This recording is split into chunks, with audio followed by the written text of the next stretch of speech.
Assalamualaikum warahmatullahi wabarakatuh. Salam sejahtera untuk kita semua. Dalam kesempatan kali ini, saya ingin memenuhi tugas UTS dari mata kuliah perpajakan dosen pengampu Bapak Rahmat Pramukti, SE, MSI, dengan saya sendiri, Diki Adiwinata, dari Prodi Manajemen Reguler Plus dengan NIM 28921 50261. Mengenal pajak dan fungsinya bagi kita.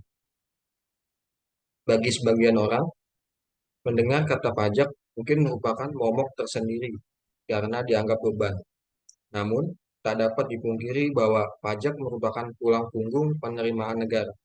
Betapa tidak, berdasarkan peraturan Presiden Perpres nomor 72 tahun 2020, pajak berkontribusi sebesar 1.404 triliun atau 85,3% dari target keseluruhan penerimaan negara yang mencapai 1.699,9 triliun. Oleh karena itu, peranan pajak sangatlah penting dalam keberlangsungan sebuah negara, khususnya dalam pemulihan ekonomi di masa pandemi. Lantas, apa yang dimaksud dengan pajak dan apa saja fungsi pajak bagi masyarakat? Mari kita simak ulasan berikut. Kata pajak berasal dari bahasa Latin taxo, yang memiliki arti iuran wajib yang dibayarkan oleh rakyat untuk kepentingan pemerintah dan kepentingan masyarakat itu sendiri. Berdasarkan Undang-Undang Nomor 28 Tahun 2007, Pasal 1 Nomor 1, pajak adalah kontribusi wajib kepada negara yang terutang oleh orang pribadi atau badan yang bersifat memaksa berdasarkan undang-undang dengan tidak mendapatkan imbalan secara langsung dan digunakan untuk keperluan negara bagi sebesar-besarnya kemakmuran rakyat. Dengan mengetahui apa itu pajak, perlu juga untuk diketahui apa saja fungsi dari pajak. Maka dari itu, fungsi pajak dapat dibagi menjadi 4, yaitu fungsi anggaran atau budget. Pajak merupakan sumber pendapatan negara yang nantinya akan digunakan untuk pengeluaran negara. Sumber pemasukan ini dilakukan dengan cara pengumpulan dana dari wajib pajak ke kas negara yang digunakan untuk pembangunan nasional dan pengeluaran negara yang lain. Misalnya, membiayai infrastruktur, memperluas lapangan kerja, dan lainnya. Selanjutnya, fungsi regulasi. Pajak digunakan sebagai alat untuk mengatur atau melaksanakan kebijakan negara dalam lapangan ekonomi dan sosial. Fungsi tersebut meliputi pemberian proteksi terhadap produksi dalam negeri, menghambat laju inflasi, mendorong ekspor, serta menarik dan mengatur investasi modal untuk perekonomian yang produktif. Selanjutnya, fungsi pemerataan. Pajak digunakan untuk menyeimbangkan dan menyesuaikan antara pembagian pendapatan dengan kesejahteraan masyarakat. Sederhananya, pajak berfungsi untuk pemerataan pendapatan masyarakat. Selanjutnya, fungsi stabilisasi. Selanjutnya sebagai stabilisasi. Stabilisasi yang dimaksud adalah untuk menstabilkan perekonomian negara. Salah satunya adalah masalah inflasi atau deflasi. Untuk mengurangi inflasi, pemerintah akan mengeluarkan kebijakan untuk mengurangi peredaran uang. Sedangkan untuk deflasi, pemerintah akan menambahkan peredaran uang dengan pajak yang tinggi.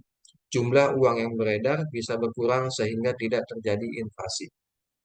Sedangkan di sisi lain, pemerintah akan menurunkan pajak sehingga jumlah uang yang beredar meningkat dan bisa mengatasi deflasi.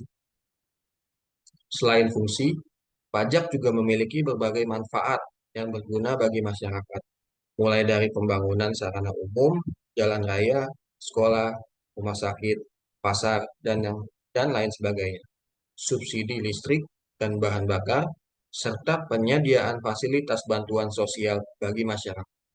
Terlebih, di tahun 2021, pemerintah mengalokasikan dana sekitar 58 triliun rupiah untuk penyediaan vaksin COVID-19, yang dananya sebagian besar berasal dari pajak. Perlu diketahui, di masa pandemi seperti sekarang, pemerintah menganggarkan sekitar 700 triliun rupiah untuk pemulihan ekonomi nasional 2021. Untuk mendukung hal tersebut, pemerintah juga telah memperpanjang insentif pajak bagi WP yang terdampak Corona atau COVID-19 hingga 30 Juni 2021. Adapun perincian insentif pajak yang diatur dalam Peraturan Menteri Keuangan PMK nomor 9 garis miring PMK 03 garis miring 2021 tentang insentif pajak untuk WP terdampak pandemi Corona virus Siase 2019 adalah insentif PPh pasal 21. Karyawan yang bekerja pada perusahaan yang bergerak di salah satu dari 1189 bidang usaha tertentu, perusahaan yang mendapatkan fasilitas kemudahan impor tujuan ekspor atau KITE, atau perusahaan di kawasan berikat dapat memperoleh insentif pajak penghasilan PPh pasal 21 ditanggung pemerintah DTP. Insentif ini diberikan kepada karyawan yang memiliki NPWT, NPWP, dan penghasilan bruto yang bersifat tetap dan teratur yang disetahunkan tidak lebih dari 200 juta rupiah. Karyawan tersebut akan mendapat penghasilan tambahan dalam bentuk pajak yang tidak dipotong karena atas kewajiban pajaknya ditanggung oleh pemerintah. Apabila perusahaan memiliki cabang, maka pemberitahuan pemanfaatan insentif PPh pasal 21 cukup disampaikan oleh pusat dan berlaku untuk semua cabang. Selanjutnya, insentif pajak UMKM. Pelaku UMKM mendapat insentif PPh final tarif 0,5% sesuai peraturan pemerintah nomor 23 tahun 2018 PPh final PP 23 DTP. Dengan demikian, WP UMKM tidak perlu melakukan setoran pajak. Pihak-pihak yang bertransaksi dengan UMKM juga tidak perlu melakukan pemotongan atau pemungutan pajak pada saat melakukan pembayaran kepada pelaku UMKM.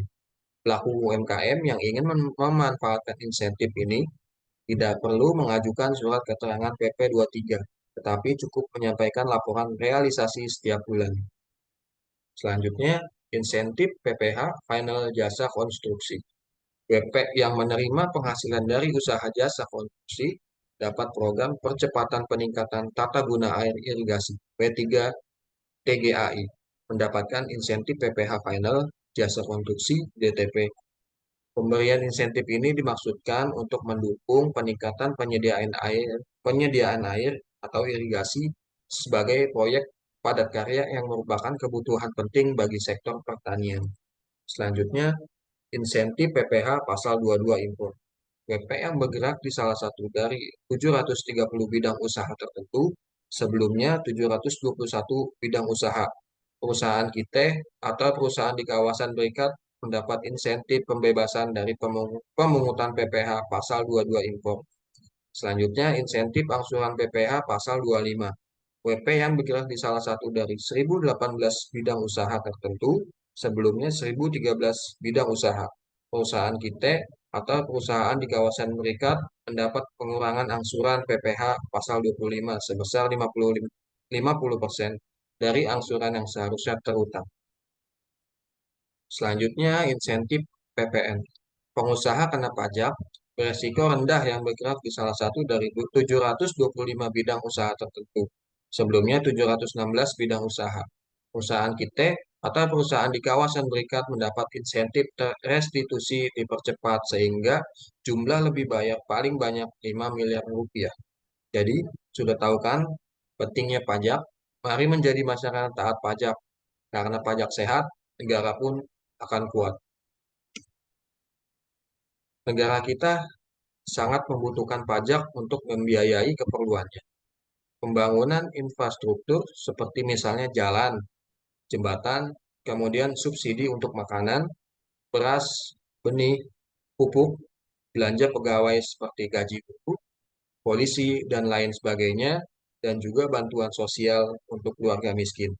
Pendidikan membutuhkan banyak kontribusi dari penerimaan pajak. Melihat kondisi ini, rasanya kita perlu untuk kembali menyadari betapa krusialnya pajak untuk membiayai negara kita yang sangat besar dengan jumlah penduduk yang sangat banyak. Langkah pimpinan tertinggi kita sepertinya sudah tepat, yaitu mendukung Direktorat Jenderal Pajak untuk memperkuat organisasi demi kelancaran pelaksanaan tugas. Dukungan pimpinan untuk menyadarkan para wajib pajak juga terus diberikan sehingga kontribusi wajib pajak bisa meningkat. Yang perlu dijaga ke depannya mungkin adalah konsistensi dari semuanya. Karena kegiatan sosialisasi dan peningkatan pemahaman atau kesadaran bukan suatu hal yang bisa dilakukan sekali atau dua kali, tetapi harus terus berulang. Semoga dukungan seperti ini akan terus diberikan, kita bisa bekerja dengan lebih baik, kesadaran masyarakat dan wajib pajak akan terus meningkat. Akhirnya apa yang dicita-citakan, yaitu terwujudnya masyarakat yang adil dan makmur bisa tercapai dan target juga tercapai karena pajak milik bersama. Terima kasih. Sekian presentasi saya. Kurang lebihnya mohon maaf. Wassalamualaikum warahmatullahi wabarakatuh.